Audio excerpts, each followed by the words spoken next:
Welcome back, ladies and gentlemen, to World's 2023 Finals. We are dropping in hot to the pick and ban for game number 2. Weibo, once again, on the blue side here. T1 going to be wearing some red shorts for this one. And as the last ban comes in, gentlemen, what do we expect to change other than the bans that haven't really?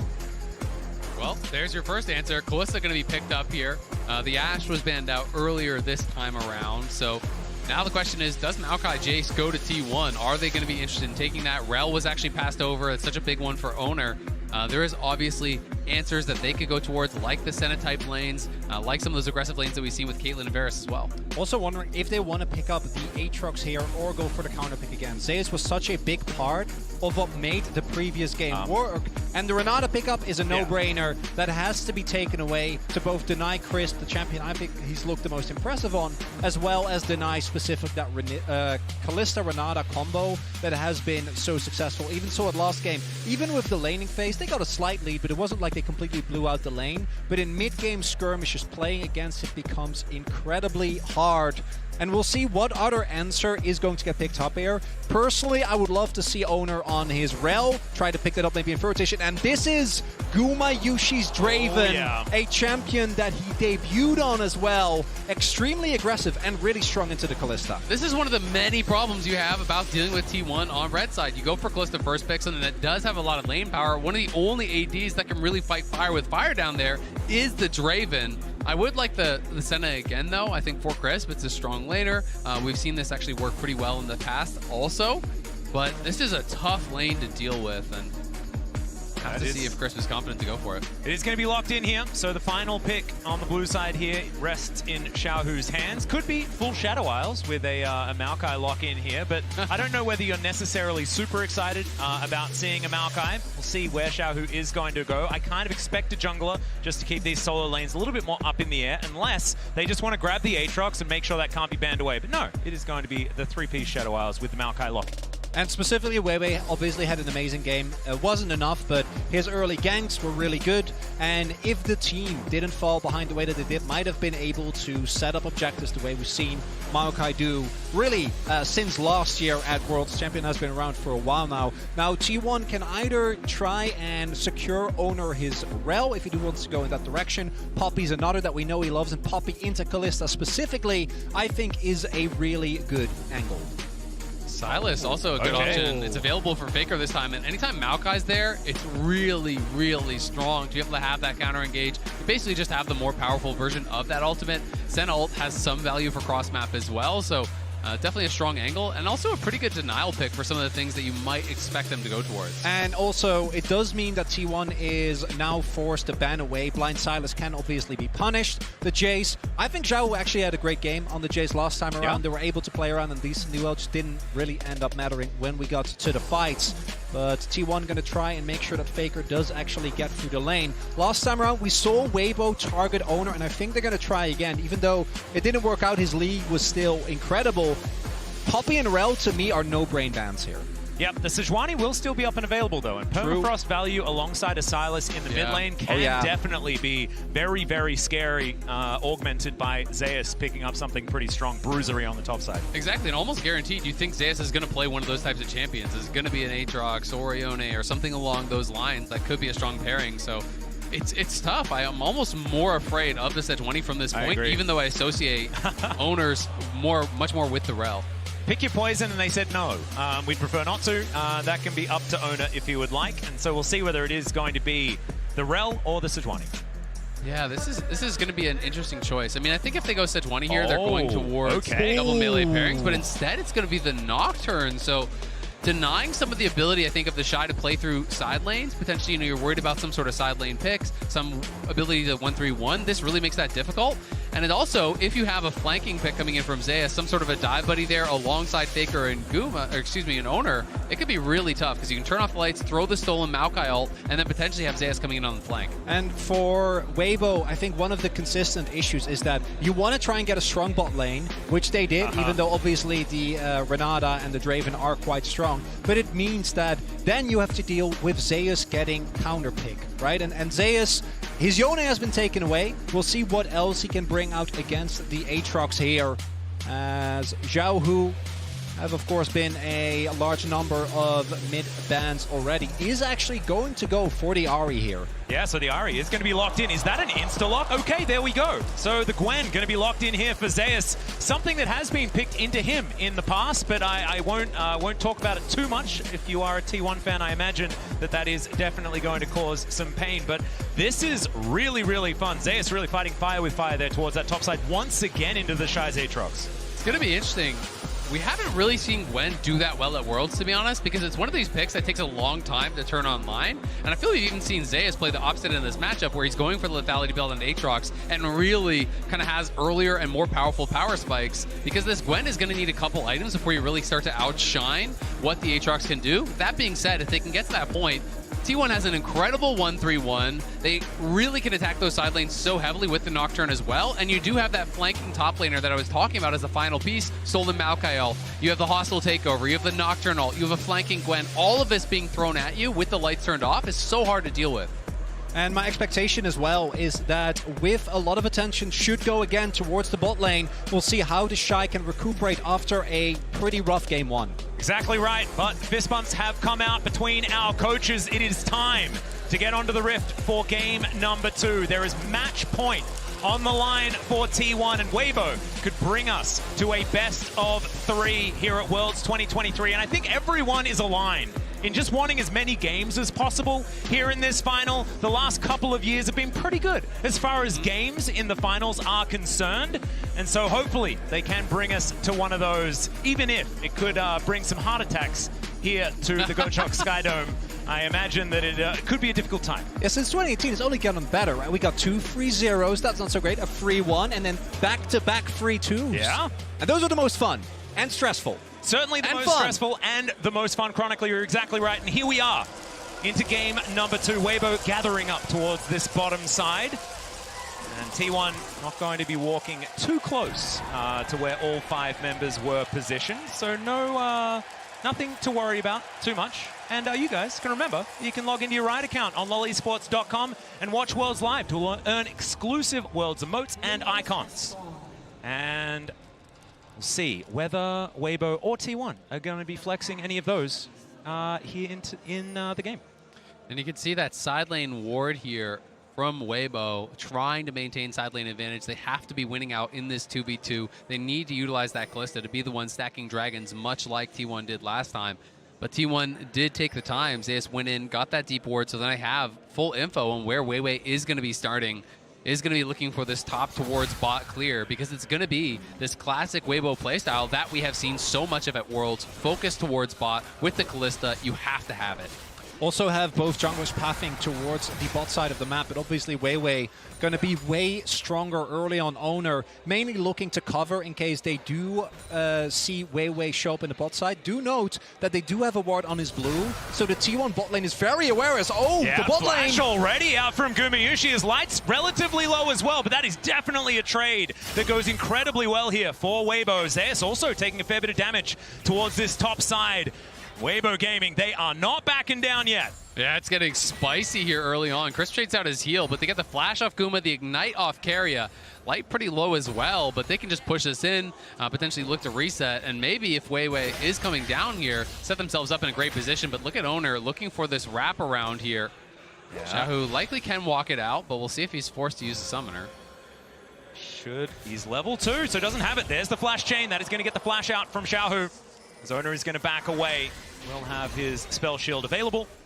Not going to be too worried about any charms or anything like that. It is kind of a repeat of what happened in mid lane last time, though, and then Faker was the one punished by Weiwei with that missing summoner, so we'll have to see if Weiwei can get around mid lane and help Xiaohu out again. Big difference this time around is that Oner doesn't actually have prio in his bot side. Last time, could go very aggressive because of Zeus having the prio. Not going to be the case here, and you see as well, he wants to harass, but he needs to respect that Light and Crisp have shoved in that ball wave and can rotate over at any moment's notice, and falling behind with your Nocturne early can be a bit rough. Exactly, and Oner spent the time to do that, so he's only completed the 3 camps. Weiwei is about 2 full camps ahead now at this point, as he's going to finish up the Gromp before the Wolves are completed there, so we'll have a little bit more tempo on the map. Light just going to take this early recall here as they've bounced the wave on bot side. Chris making sure there's no sort of a freeze going on, because Guma had to take a super early base and a horrible buy, as all he was able to get was the refillable on that first base. So Guma's going to be in a pretty tough spot when you compare with what Light has on the other side. Yeah, it looks like Light pretty happy to go towards the Callista that was so incredibly effective for T1 in the last game. And once again, it's a composition from T1 that, like we've been talking about, does want to have these advantages around the map, does want to get towards these Drakes, trying to play for these side lanes, because if you don't have that tempo advantage, things can go wrong. As the Shy does take a bit of damage here from Zeus, but just some biffo back and forth between the two top laners, and both of these champions having a fair bit of sustain. That's so a good, should be all right. Yeah, good adaptation as well from Weibo. Instead of opting into Sylas ban, they make sure that the Ashe is taken away. I think Ashe in particular can make any Callista lane really hard to play out. And by making sure that you also deny it to Guma and Keria, who can flex it. Don't know if they actually want to opt into that, but have done it, of course, in the past. Secure yourself a good early matchup. And we'll see if they're able to push it further, particularly if you can get an early kill on the Draven. Could be big as Weiwei. Yeah, Ward is here as well. Zeus going to be ghosting immediately. There's a twisted advance. Zeus does create some space though on the Bramble Smash, pushes him closer to home. He will have to go back, and now with the Ghost on cooldown, a little bit more susceptible to those ganks. And nicely timed on the skip and slash there from Zeus. Pops the Ghost early, has the E buffered as the twist advance comes through. So he ends up on the opposite side of Weiwei, so the Bramble Smash can't knock him back, and now Oner on the invade here, trying to put on some pressure again. Oh, that's a really high value vision cone there for Weiwei. Spots both the ward and Oner.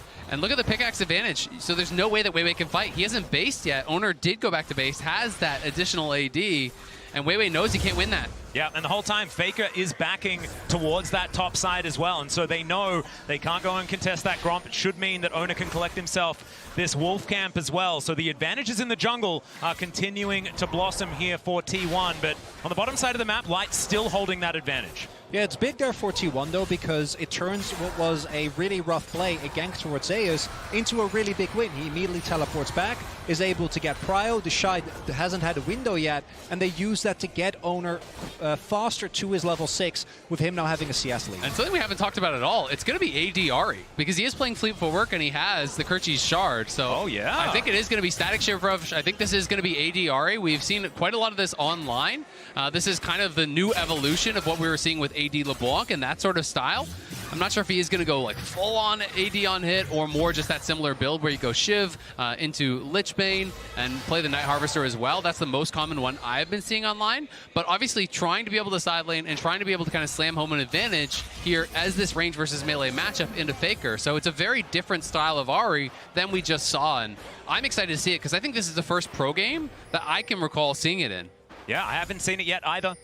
So interested to see what Xiaohu is going to be able to get done on this version of the Ahri. And I have to have a feel that the Ahri AD variety should be better in lane against Faker as well. Don't really need to land as many spells if you just right-click people. I like that idea. But Weibo going to be able to grab themselves the first Drake. Should mean the scuttle here as well from Weiwei is getting double duty done.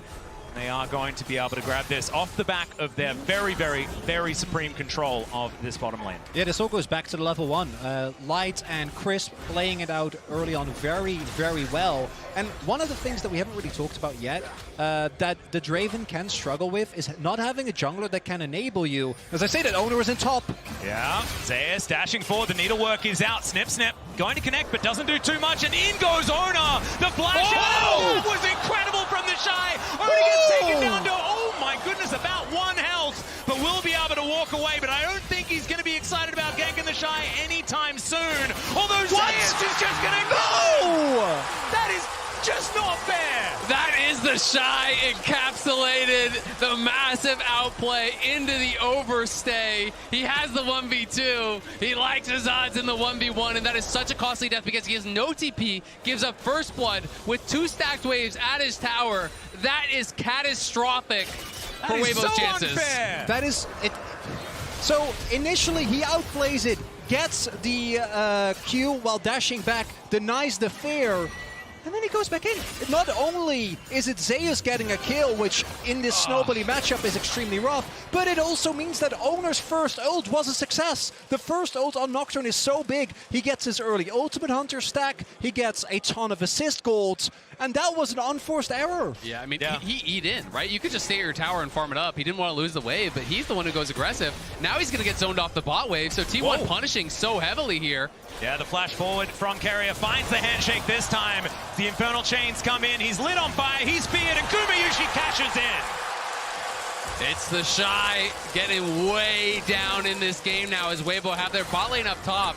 Zeus will not be an easy dive here. He is healthy and he's got the ultimate back. They're going to look for it though. Yeah, we'll see what he can get done here. The flash twisted advance comes in, and now Zeus just trying to do what he can to stay alive. It's working!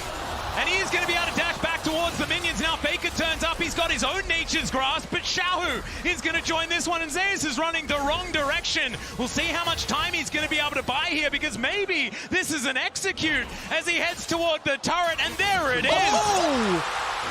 Oh my god, everything is going T1's way. It's the Shy. Now shows up in his third lane. Top lane didn't work, bot lane's not working. Hey, let's check out mid lane. Worked out a little bit better here. As you can see, Oner walks away with half of his health bar. The Shy able to win out in that one. But man, that was a lot of things that happened. Chronicler, break it down for us. And it is Weibo opting in when they've already gotten the win, trying to get too much out of the play, because yes, Guma gets a kill. The early cash in for the Draven is really rough with the Shy going down, but they got the Herald.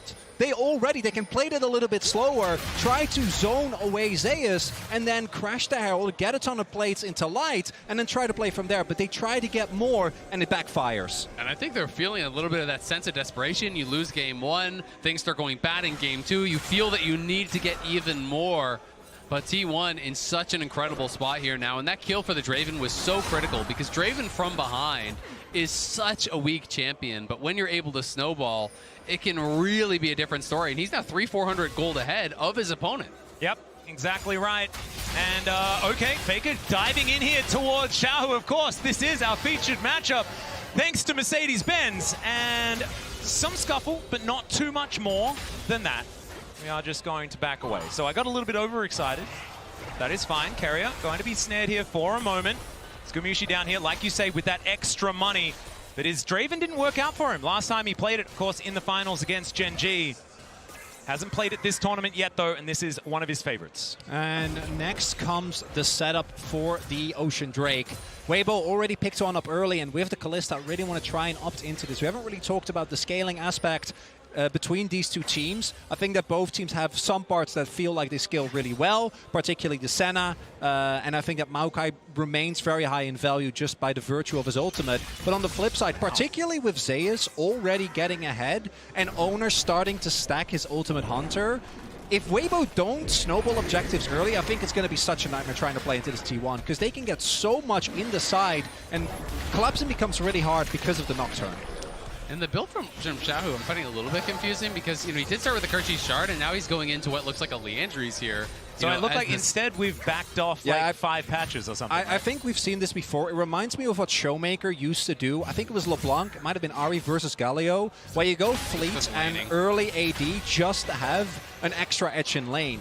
Yeah. But it is a lot of gold that you invest, and as we can see, Faker, not even taking into account first strike gold, has been able to stay on parity on the Sylas. Absolutely, and it's going to make it that much more difficult when you're talking about in the 5v5s, dealing with Guma and dealing with some of these champions in the backline that he's going to be trying to burst down. That job becomes that much harder when you don't have the extra electrocute damage, when you don't have that early mythic completion. But it is going to be Weibo taking the second dragon here. We know it's not going to be a Chemtech Soul, so it should be a good one. Yeah, and it's also going to be a teleport in T1, not wanting to give this one up as Faker turns up. Nature's Grasp going to guarantee the dragon. The hostile takeover chasing Weiwei, but just dissipates before it gets there. Once again, it's going to be a Cloud Soul. Love to see it. I could imagine that Weiwei's pretty upset about that. But remember, we're taking the Drake for Water's sake. And there's a fight towards this top side. The Shy taken down to about 50% health. He's trying to avoid the potential needlework. There were none more remaining, and Zeus is going to back away. But remember, we've teamed up with Amazon Web Services for a new campaign called Take the Drake for Water's Sake. For every ocean drake taken, AWS will make a donation to water.org. That drake was the 47th ocean drake slain since Worlds 2023 Swiss stage. And we can have it both ways. We get the ocean drake and still a Cloud Soul. I know, isn't it glorious? It's beautiful. It's absolutely fantastic. We've washed off the Chemtech with the ocean. And then it's now windy. Now we're enjoying ourselves in the breeze. Oh, it's just fantastic. Well, and Zeus from this far ahead of the Shy, Cloud Soul would be terrifying if he's going to be able to get that. It's actually so good on Gwen. Weibo are pushing heavily on bot side. If the Shy walks up, he could just be dead again. Everfrost gets the slow. Chainlash is going to come down as well. Faker doing a fair bit of damage. Did invest his stolen ultimate there. I believe it was probably timing out relatively soon. Trying to get some value as in goes Oner. Finds the paranoia, but you can see the Shy is going to be all right. He even gets a cheeky little shield there with the Dawning Shadow Light, not wanting to leave it up to chance. I mean, this Aatrox is going to have such a tough time. He is going for the lethality build, and he's doing it from very far behind. You know, closing in on 40 CS deficit. He is going to be obviously able to pick up some of this to even that out a little bit, but the additional kill is also in Zeus' pocket. And this is a matchup where, as the Gwen, when you get through those earlier stages, you can outscale. When you're getting towards multiple items, it just kind of gets better for you. So the Shy is going to have to turn in an incredible performance, and we can see it in the MasterCard lane economy snapshot. It is heavily favored towards Zeus, who had a really good game one and is set up for success here in game two. And I tell you what, if you're a Zeus fan, you're feeling absolutely fantastic that he's having this kind of performance in a final. Because these have been the times where he has crumbled in the past, and so far it's been back-to-back games where he is the guy. And this has been the story for this T1 roster. You know, they have been so close so many times. 4 times they have lost in an international Game 5 and not been able to claim that big title they've been chasing, but Zeus showing up so far. Yep, another teleport to come in here as they do manage to secure this Rift Herald. We'll see whether Weibo can get themselves out of here. Light going to be hostile takeovered, but he's the only one, and now Zeus looking for the target. Faker dives in though as well. He's going to collect the first with the help of Oner. The Shy goes down, the rest of Weibo will scatter, but they do get the objective and only lose one for now. And Weibo gonna be happy that they, at the very least they did get the Herald, but they did have to invest a lot. Teleport used by T1, but outside of that, and Gumayusi's clan's not too much look on the other end.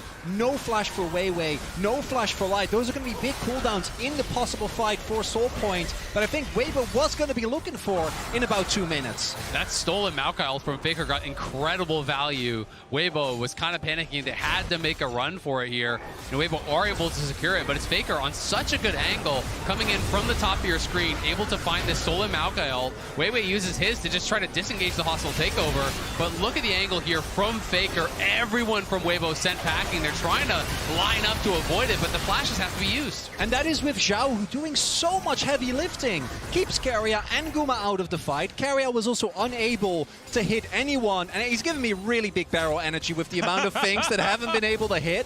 But even with that, because Zeus is already accelerated and Oner and Faker are there with him, T1 is still able to push their lead aggressively and get more gold onto their carries. And similar to how we saw last game, Zay is building, he's building more towards that side lane. He's going to be going for Nasher's second. It's not going to be Cosmic. It's not going to be Zonia. It's about that 5v5 straight up. So this is going to give him so much power in those side lanes. They have Oner behind him, and they're going to continue pressuring these side lanes constantly. When you're winning that 1v1 heavily, as long as Oner is there to back you up, you're never going to lose the 2v2. Oh, this is so difficult. Dustbringer is going to connect. They do have to use the ulti, and that is going to do it. Dawning Shadow does fly forward there as well.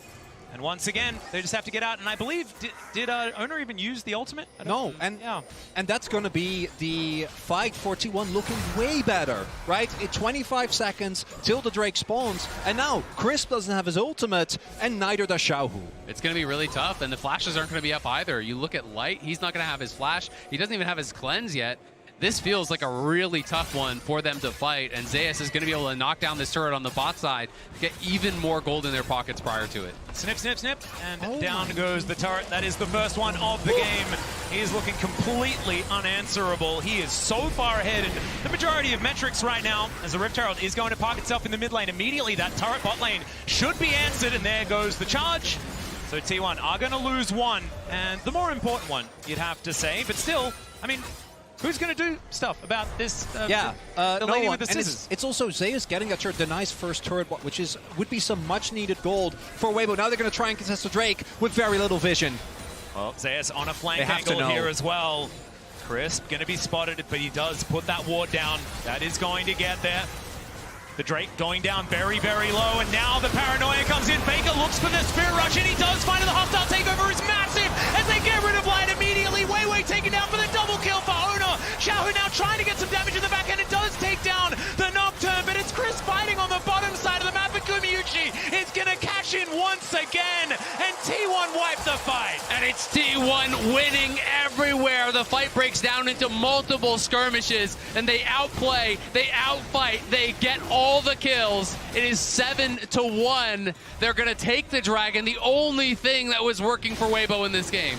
And it's, again, I think that sense of desperation. They don't have a great vision set up. They don't know from which angles T1 are going to be coming. And Oner has his ultimate available. And there are a couple of key ultimates that aren't there, right? You don't have the Maokai ult, or rather the Senna ult.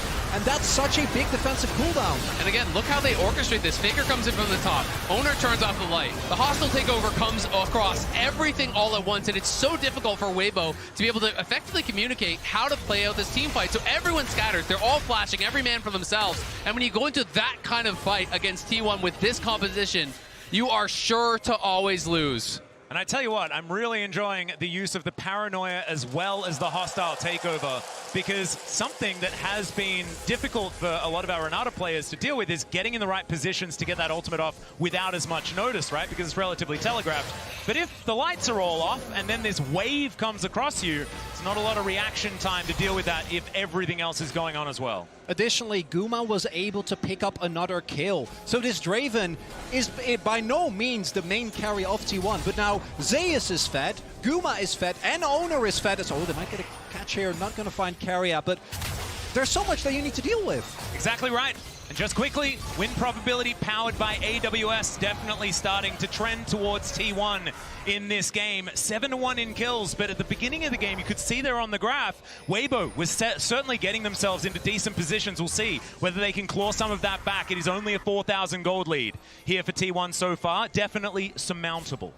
And while we haven't talked as much about this Draven, and you said it, he's been getting these kills. He's actually the richest member on T1. He's the richest person in the game now at this point, which is kind of crazy. After how badly this early game started, he has been cashing in, and Weibo trying to start something here. Here's another one, the Nature's Grasp. They all line up behind, but it's a decent charm to come through their hostile takeover for some phenomenal disengage, and it looks like T1, they don't want to deal with it. Faker dashes over the wall. Remember, they don't have a turret here. The charm is going to split them. Keria tries to get it. He goes forward and then just explodes, and then Oner thinks that that's his moment. It's a double again for this Nocturne, and he survives. The logistics protocol coming in from Keria to make sure that the Nocturne doesn't burn down. It's a massacre. Weibo again try to get something, and initially the play looks good, but I think the sidestep from Keria there, he doesn't get caught, and with Renata alive, it becomes so hard. While all of that was happening, the Shy was rotating over. Zeus just backed.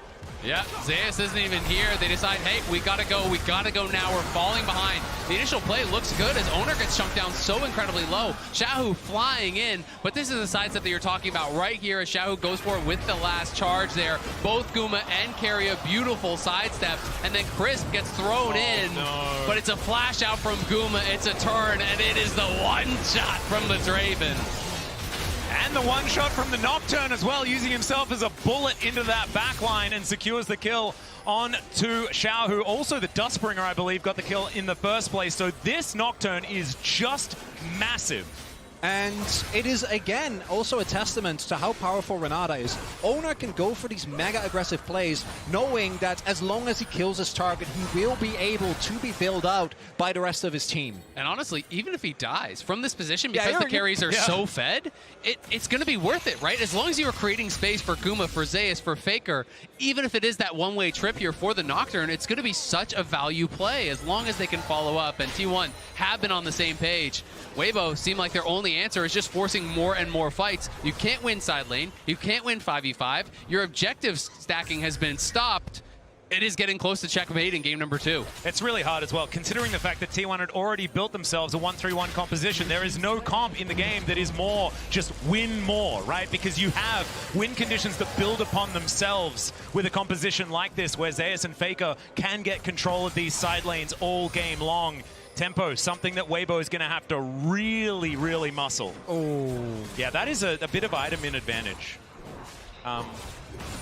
Yeah. And when the Shy shows up to a team fight, he is going to have to be absolutely perfect to get anything done, because you are so squishy. If you can't get that first kill for the Dustblade proc to be able to survive, you are going to be paper, because one little CC hits you, Guma's going to kill you instantaneously. He's got 0 armor, he's got 0 HP purchased, so this Aatrox is going to be really squishy. Additionally, Weibo, after game number 1, obviously tried to pivot, tried to play much to a bot side, and even with them setting Guma up for a deficit, the main issue is just the other lanes. T1 has been able to get the counter pick towards top side twice, and Weibo, you gotta imagine, if T1 is able to play it out from here, have to try something else, because this blind Aatrox, even when protected with bans, just isn't working out.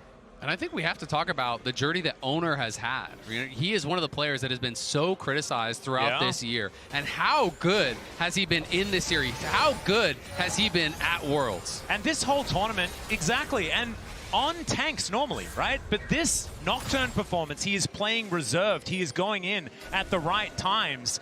This is an Oner that is playing extraordinarily well. And it also goes back to when Oner initially looked to be his most dominant. His Lee is his most iconic champion, right? Yeah. It's more the carry style as we get a charm. Yeah, Faker is going to break it. Oh, no.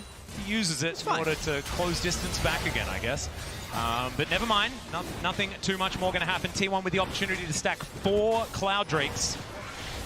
When you and they're going to start with the second. Exactly. When you talk about the comfort and the ability to go towards things like the Lee Sin, I think that has been somewhat indicative of what T1 have wanted to do here at Worlds, and the meta shifts that they have brought in. Is Oner maybe looking for a fight? Yeah, they find the Shy, but he just umbrally dashes over the wall. He will keep himself alive as Weibo just regrouping once again, spotting out the members of T1 moving back from that Drake.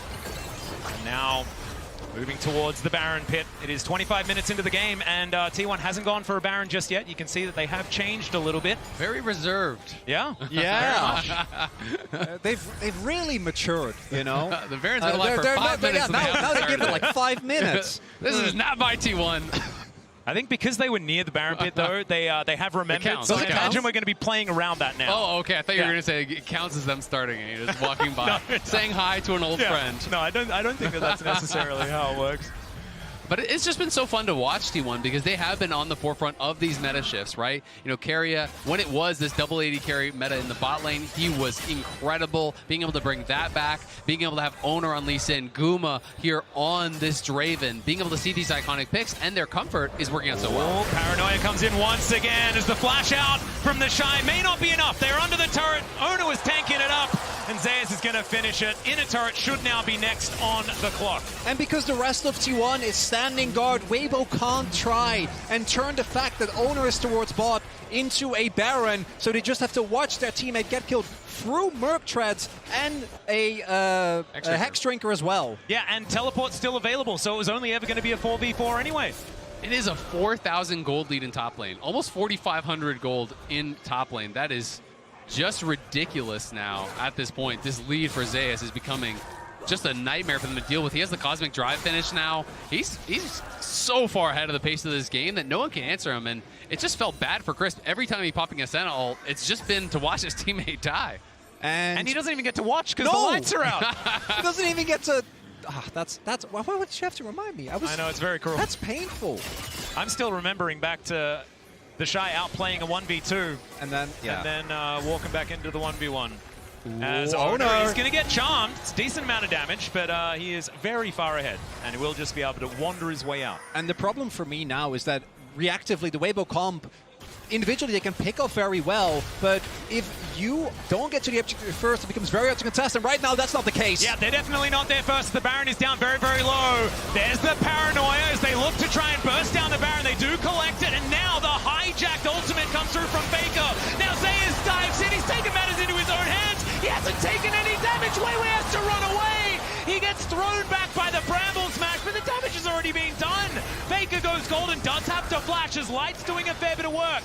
with these Rens into the back line. But T1 just took a Baron and they got 5 out. And Gwen truly is immune. Zeus doesn't care, dives into multiple people and uses his lead very aggressively. And this is where I think you really see the goal difference. Weibo get close in a couple of situations, get some health bars low, and if they had items that might have been enough, but instead they just have to watch T1 walk it off. The only thing invested is a flash and a stopwatch from Faker. Exactly, and Weiwei just can't actually close the gap to even contest the Baron because the hostile takeover comes through, then the stolen Maokai ult comes through. By the time he's out of CC, the Baron is already gone, and Zeus is running rampant in the back line. T1 just getting further and further ahead. Guma still doesn't even have boots, by the way, but he does have a Bloodthirster and 3 items. Okay, yep, Gumayusi just having a good time, and he knows that he is not the main character necessarily. He's just been able to sit back.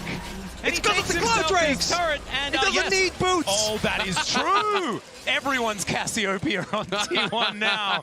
Be prepared.